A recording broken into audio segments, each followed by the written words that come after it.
So there's been a lot of talk in the media right now about the BBC for obvious reasons, and a lot of people my age might remember, back in the day, that the BBC used to be a very trusted source of news. It was actually very British, very patriotic as well. That shifted dramatically after Tony Blair was elected. Who knew? And since then we've seen a radical shift in their reporting to be kind of anti-British, and certainly anti-English. Now, this isn't just me saying this is the experience of millions of people living in this country.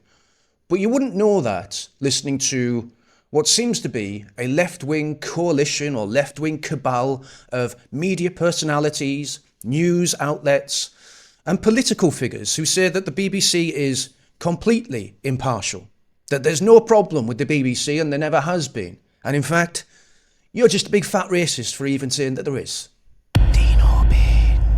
So you might be noticing a pattern, guys, and obviously this is something that is pretty evident and it's happening all the time, and it has been happening for a few years now. Whenever you see something on the news or in the media or something that happens in the world and it's a left-wing cause, something that they want to push, and there's a scandal that comes out that breaks that narrative, that says that might not be true, instead of seeing a bunch of people evaluate the information, come to a critical analysis of the situation, and then try and give you the objective truth, what we see is people doubling down, saying that your reality is false. How dare you notice this thing that is right in front of your face? And in fact, you should not notice this. Noticing this is bad. You're a bad person. We don't care how.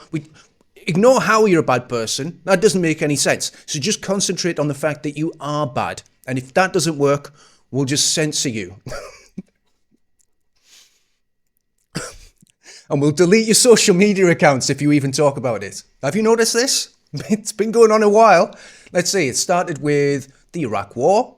That was pretty controversial. People weren't allowed to talk about the fact there wasn't WMDs. Then it moved on to, let's say, COVID. We weren't allowed to talk about that for a long time, were we? Lots of people's accounts got deleted for that. There was the non-scandals, the multiple non-scandals in the BBC, and it moved on. We'll talk about them in a sec. But these are the patterns that we've seen. We haven't seen patterns of people solving problems. We've seen patterns of people obfuscating the truth, doubling down on their rhetoric, and just ignoring anyone that wants to solve the problem. Not the best for the greatest, most trusted institution in the world. Anyway, we're seeing this right now with the Trump saga, where Trump has come out and said that the BBC lied and doctored footage and tried to influence the American election, something that is evidently true.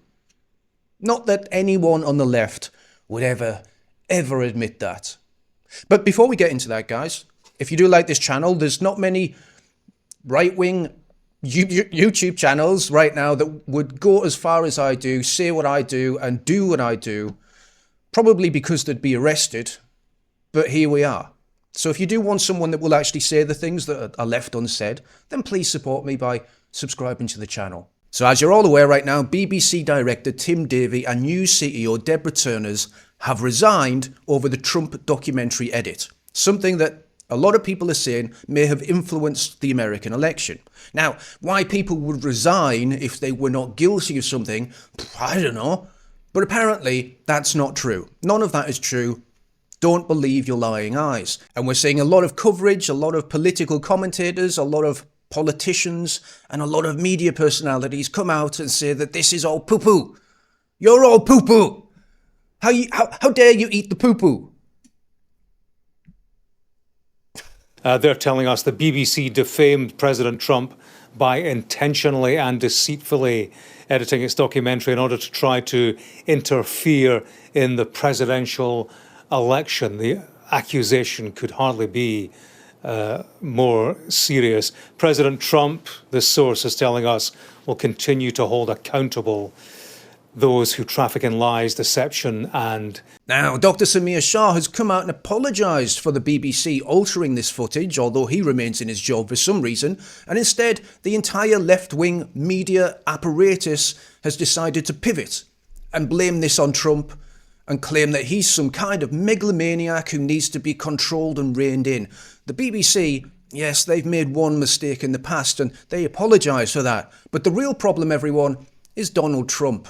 He wields power over the media in a way that no president has in the past, and this clearly is an intention to extend that to a foreign media company, the BBC, which, you know, for many people is seen as a touchstone of integrity and accuracy.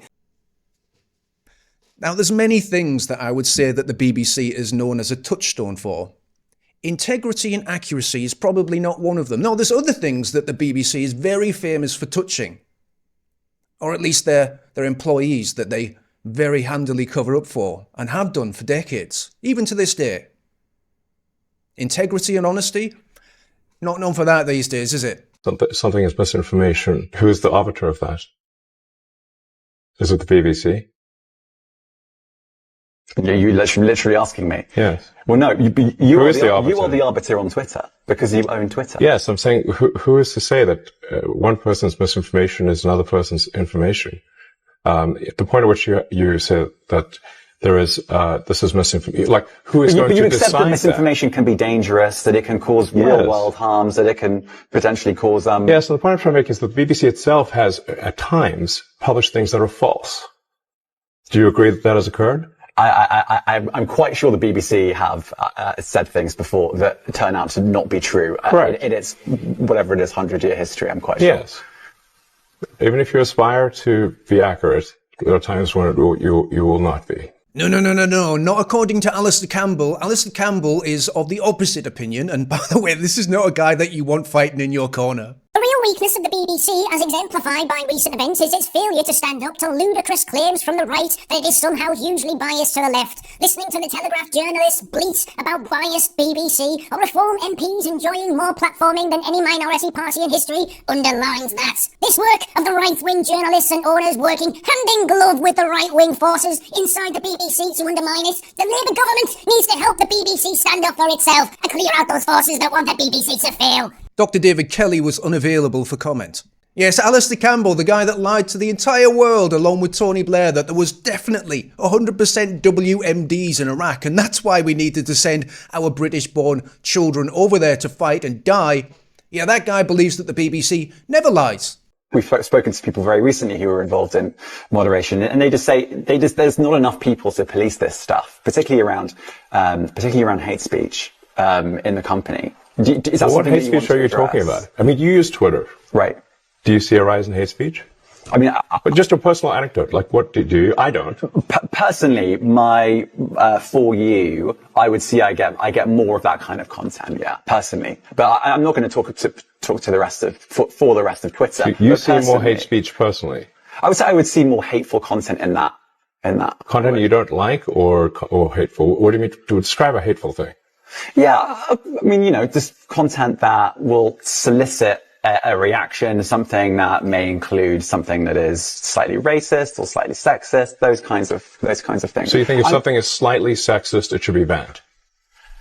No. Is that what you're saying? I'm not saying anything. I'm just curious. I'm trying to understand what you mean by hateful content, and I'm asking for specific examples. And you just said that if something is slightly sexist, that's hateful content. Does that mean that it should be banned? Well, you've asked me whether my feed, whether it's got less or more. I'd say it's got slightly more. That's why I'm asking for examples. Can you name one example? I honestly don't use. You can't name a single example. I'll tell you why, because I don't actually use that feed anymore, because I just don't particularly like it. But you said a lot of people are quite similar. I only look at hang on a second. You said you've seen more hateful content, but you can't name a single example, not even one.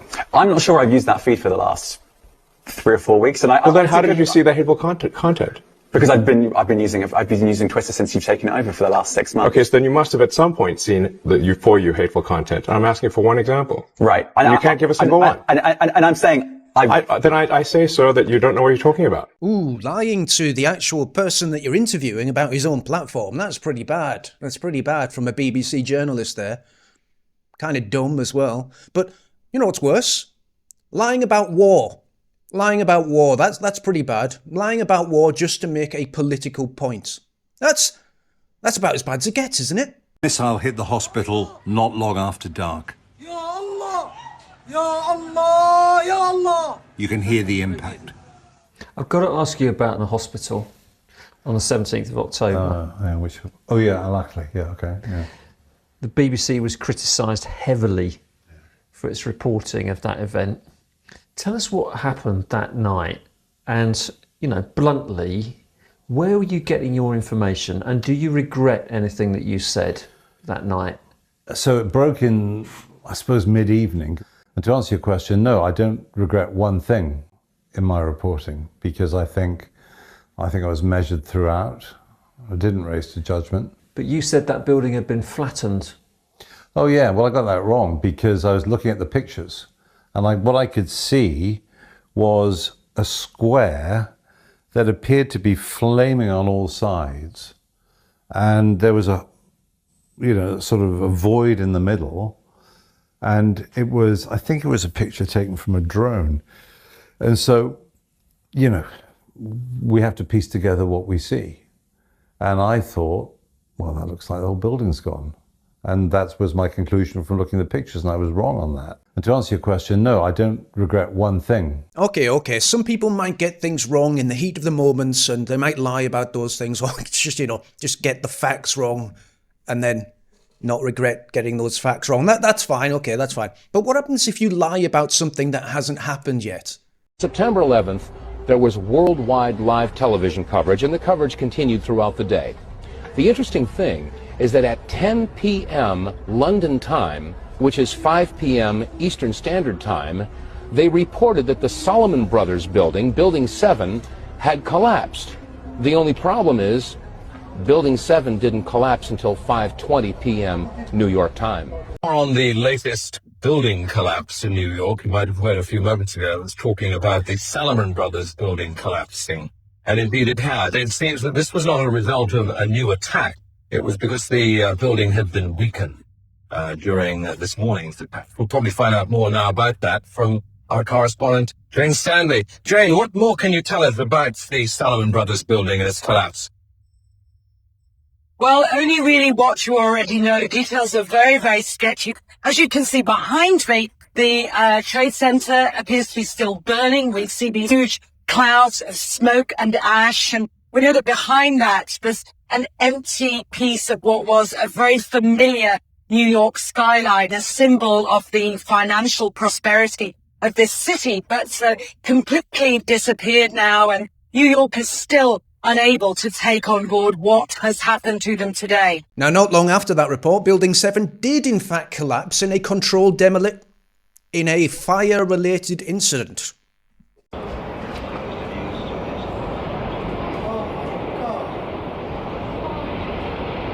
But you know what, guys? Maybe they're just so good at reporting that they can actually report on what's going to happen in the future. That's fine. That's really good reporting. Well done, guys. Remarkable. But what happens if they, lie about something that's really fundamental to your health? Let's say lying about COVID and misinformation on vaccines. I'm Mariana Spring, the BBC's specialist reporter on disinformation and social media. Tonight, the video spreading fear. It sounded so real, and the people were so plausible. I hear from the communities being targeted by anti-vaccine tactics. What happened to some of the people I met during my investigation? Protester Joanna, because of her job as a carer, has now had the vaccine. Helen is also having the vaccine. She feels she has a responsibility to those she might work with in future. Ah yes, Mariana Spring, the disinformation expert that was accused of lying about her own CV. Can't make it up, guys. What about that time when they forced their own presenters to use left-wing, indoctrinated terminology when it comes to gender? London School of Hygiene and Tropical Medicine has released research which says that nearly 600 heat-related deaths are expected in the UK.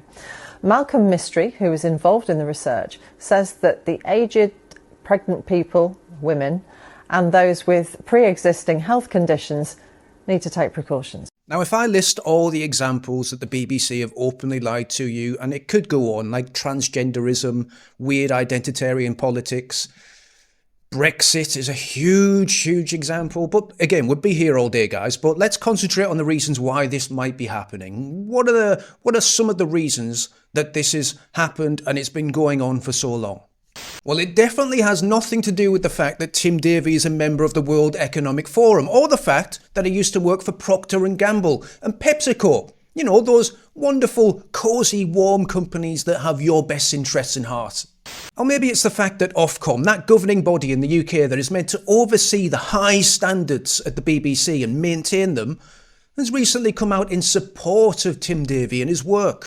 I'd like to thank Tim Davie for his contributions as Director General of the BBC. Over the past 5 years, Tim has led at a time of great change and challenge. The BBC is a strong and valued part of our media landscape, and the BBC board will now need to reflect on how it ensures the BBC continues to deliver for UK audiences. Now, this could go on and go on and go on. There's so many examples I can show you guys, but I think the takeaway from all of this, the thing that you really need to remember, is that it's Trump's fault. You could sit here on a morning like this and think, why are they so exercised by the BBC? Why do they care so much? Why are they turning this relative molehill into an enormous mountain? They can't help themselves. Anybody not doing the bidding of that cabal, or whatever you want to call it, that in this case, Trump supporting corruptocracy. The BBC managers and governments decide that. I've said the BBC isn't perfect, and we've had our criticisms, but it is the one institution that's protecting British values from a full Trump takeover. Stop that. Now, if I would give you all one piece of advice, I would say, listen to who is telling you that you're wrong. Listen to who is telling you that your eyes are lying to you, not the other people. They're telling the truth. It's your eyes and your ears that are lying. Listen to who is saying this, who constantly says this, who is always on the wrong side of history. And then look at those people as well, those people that side with those fearmongers, these people that, again, want to tell you that you're the liar, the bigot, the racist, the xenophobe. It keeps going, right? These are the people that believed in COVID. These are the people that went around telling other people they need to take the vaccine or they're bad people. They're the people that wanted you to lose your job if you didn't get the jab. They're not people that are acting in good faith. So, one piece of advice I would say, if it feels uncomfortable to go against the grain, if it feels like you are the only sane person in a sea of fish swimming around in a circle going the wrong way, I would say be comfortable being that fish. Be comfortable being that person. Be comfortable knowing that you are on the right side of history. It might take time for everyone else to catch up to you, but my word, the feeling of the end of that justification, it might be enough just to get you through it. See you later.